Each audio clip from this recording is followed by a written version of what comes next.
Modi and Putin most confidential and secretive కన్వర్జేషన్ని Putin యొక్క కార్లో జరిగింది. ఎందుకు అని అంటే చాలా వరకు కన్వర్జేషన్ ఏదైనా ఇద్దరు లీడర్స్ మధ్యలో జరిగితే అవి చాలా వరకు వెట్ అయి ఉంటాయి. అంటే డిప్లొమాటిక్స్కైనా లేదు అని అనుకుంటే స్పీచ్ ట్రాన్స్లేటర్స్ లేదంటే స్పీచ్ రాసేవాళ్ళు ఇలా చాలా వరకు వెట్టింగ్ జరుగుతుంది ప్రాసెస్. కానీ ఈ కన్వర్జేషన్ మాత్రం చాలా సీక్రెటివ్ అండ్ చాలా యాడ్ హాక్ కన్వర్జేషన్, అంటే అప్పటిదప్పుడు జరిగిన కన్వర్జేషన్. అండ్ ఇది వల్ల మనం మోడీ అండ్ పుతిన్కి ఇద్దరికి ఎంత నమ్మకం ఉంది ఒకరి మీద ఒకరికి అని చెప్పేసి తెలుసుకోవచ్చు. అండ్ ఇది కాకుండా ఈ కన్వర్సేషన్ తర్వాత జరిగిన కొన్ని ఇంపార్టెంట్ థింగ్స్ ఏంటి అని అంటే ఇది జరిగిన తర్వాత Su-57 యొక్క మ్యానుఫ్యాక్చరింగ్ ప్లాంట్ అనేది ఇండియాలో పెడతారని జరిగింది.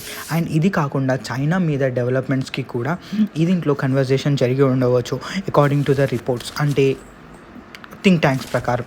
సో వీళ్ళిద్దరి కన్వర్సేషన్ ఇంకా ఏం జరిగి ఉంటుంది అండ్ అది ఏ టాపిక్స్ మీద అయి ఉంటుందో ఖచ్చితంగా కమెంట్ సెక్షన్లో చెప్పండి.